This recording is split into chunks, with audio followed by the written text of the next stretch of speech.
Okay, I'm going to try to show you how I make a GIF and exactly what my workflow is. I'm going to freestyle one. I have your folder open. You have your own folder. I think Buff has its own folder, and that's about it. I put all my Murden Wild stuff in there, and Clippy is also in Buff. So you're special. You get your own folder. And I'll scroll down to stuff to use later. And I got a bunch of videos in here. I don't really feel like looking through one and cropping out a segment, so I'm just going to work with a GIF. So I'm searching for GIF. And I don't know, let's see this one. Yeah, just some, that should be pretty easy. We'll use that. So you take this GIF and you drag it. You can't see, but down here I'm dragging it on top of AE, and you drag it into here. Now when you drag stuff into here, you have to make sure project is active. If I did that when this was active, it wouldn't have worked. And if I did that here, it wouldn't have worked. So I got lucky that project was active. And to make a new composition, there are several ways. I'll show you the two easiest ways. You can right click and new comp from selection will work. And I'm going to delete that composition. Or you can drag it down here. I normally do it this way. It's just easier for me. Drag it down there and it automatically makes the composition so it's around 6 seconds. And if we press Control K, as in kitten or kilo, we can see that it's 5 seconds, 17 frames at 25 seconds. So it's about 140 frames or whatever, something like that. Okay, now we want to get some Arketo heads. So we scroll back up here, and I'm going to need some PNG files, so I search for PNG. And yeah, we'll take these guys, the Sleazy Salesman, because I have a left and a right, and I may do horizontal change. So I'll take this one and this one, and I'll do the same thing. I'll drag them down and plop them into the library, or whatever that's called. And predominantly, he's looking to our left, so I'm going to use the left head. So we take the left and plop it down there. And now you see it's much bigger, so I have to zoom out. I'm zooming out with my scroll wheel on my mouse. And I want to open this to show you the transformation data as it transforms. This is the scale right now. It's 100, 100, and this means it's locked. But if you go like this without pressing Shift, you see how it gets out of scale? Now watch when I press Shift. I'm going to press it right now. It'll go back to scale. See now it's 74.3, comma 74.3. And if I let go of Shift, you see how it gets off whack? So I'm holding Shift, and I'm zooming in with my mouse wheel. And let's see, we'll make it a little smaller than that. Maybe a little bigger. Still holding Shift. There we go. And if you want, you could rotate it a bit right now, but I'm not going to do that. I'm probably not going to do any rotations if I don't need to. Let me look at this GIF and see. Maybe I'll have to, but we'll see. I'd really rather not. I want to make this kind of quick. So I'm on the first frame, and I place it right about there. Now, I want to track the GIF. It's always best to make your layer new null object before you track, because when you track, it will now automatically assign the tracking data to the null object. And you'll see what I mean. So I click on GIF, Giphy, and my tracker is active, and I'm going to track the motion. Now, as you see, we're in a composition called Giphy, and there's no other compositions. But when I go to tracker, it'll open up this in a separate window. I don't know how to explain it, but you'll see. So you see how it opens up the GIF in a separate window, or a separate whatever that is, tab. Now my tracker looks like it's perfect size for this. I'm going to key on, I guess his mouth looks pretty good. And I want to make sure when this turns white, you can make this box bigger. When it's off of it, like that, when it's black, you can't make it bigger. So you have to make sure it's white. And I'll make this box just a little bigger so it gets the whole head. Because this is what it's keying on. It's keying on his mouth and mustache, but this extra area just helps out a little bit in case it loses its tracking. You can see the hair and kind of make up for it. Now we just press forward and hope for the best. Looks pretty good so far. Now that's not perfect tracking data for like a movie or anything, because as you see his head tilts back and stuff, but for this it's probably going to work. It's probably going to be fine, even though it might not look that great. You can see it's staying centered on his face, and that's good. We can always make manual adjustments. So now, as you can see, my target is already the null object because I made the null object ahead of time. So we just apply this data to the null object. X and Y, okay. Alright, I'm going to minimize this, and I'm going to keep this open. And we parent this, or quick pick, whatever the hell it's called, to the null object. And let's have a look. I'm going to zoom out a little bit. And that looks pretty good. I mean, the motion's good. You see a little bit of hair coming out, but we can make manual adjustments for that.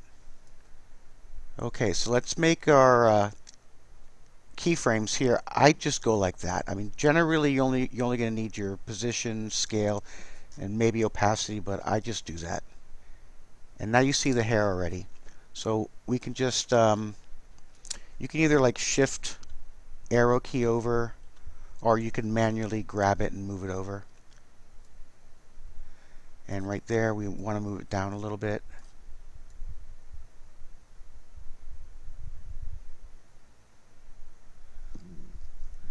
Right about there, maybe. Let me make a keyframe here. You can make a keyframe by, scrubbing all of these, or you can just, I just generally take my arrow key and go left, right. And let's bring this over a little bit more, so the hand goes a little more properly. We'll bring it right about there, and that looks a little too low. Bring that a little to the right, a little to the left, a little to the right, and right about there it looks good.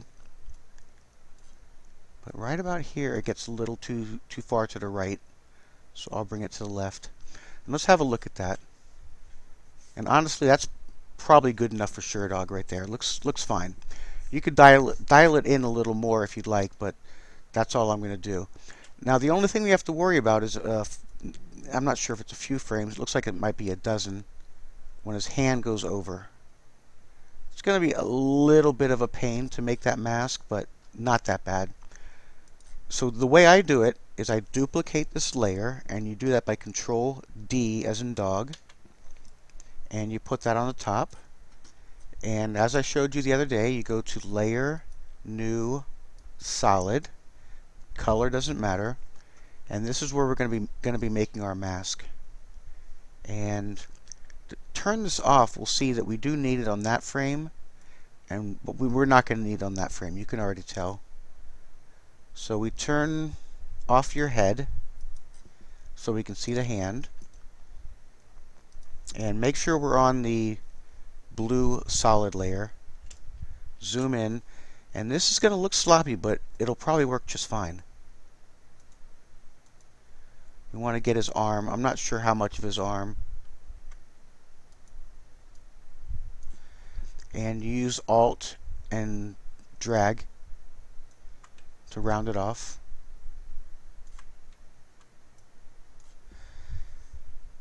And that looks pretty good. So we have to make on the mask, we have to make our keyframes. But here on this frame, and you may have to zoom in to find the next frame, we want this off screen. So you take it over there. Now we go from here, and we could probably bring it down. Let me get my pen tool. I may have to jump start it again. You can bring it down a little. And this is the same thing we did yesterday. Pen tool, jump start, and wiggle stuff around. Actually, I could probably go a little further. I'm going to do this pretty fast. Now it looks like his hand is, something's happening with his hand. I just accidentally clicked a pink mask, so I'm going to delete this pink mask and go back to the, oh, I deleted both of them. There we go. I want to make sure I delete the pink one. And let's move this. Now we might have to jump start it again since we moved it. And this gets kind of tedious sometimes. This isn't bad though. This is just totally, this is actually pretty good. I mean, you know, a lot of GIFs can require a lot of masking, so this is only a dozen frames or whatever it's going to be. Now it looks like his hand might be opening up some here. I'm not sure. Let me look. Yeah, it's kind of like opening up. So I may want to add another point. And as I showed you yesterday, you take the pen tool, and when it turns into this plus sign, watch right next to the pointer, you can add another node.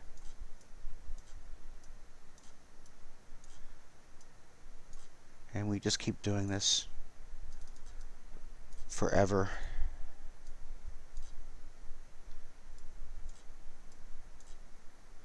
Let's check this out.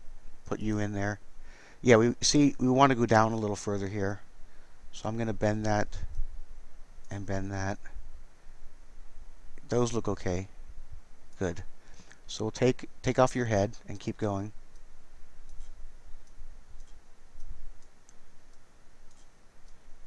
And sometimes it just seems like making these masks is never going to end. Let's see if I can skip some frames. I doubt it. I really doubt if I can.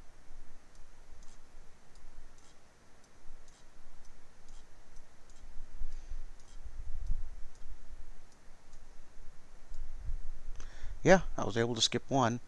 One is better than none. So I'm trying every other frame now, hoping I get lucky. Yeah, that's close. I want to bring that up a little bit. You don't want this dark area or something like that, so you want to pull it up into the flesh tones.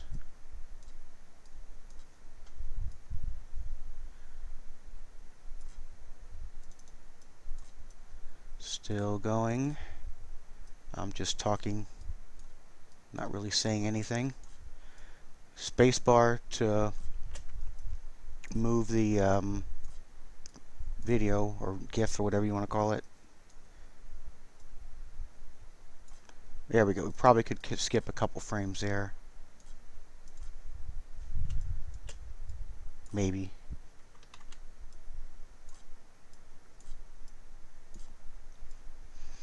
Now you may want to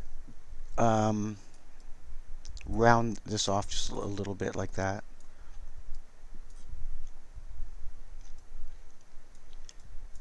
We almost were able to skip a frame. This may be a little problem. It might not be. And let's see when it ends. This is the last frame right here. And we really only have to worry about the hand, so I'm not going to worry about the arm.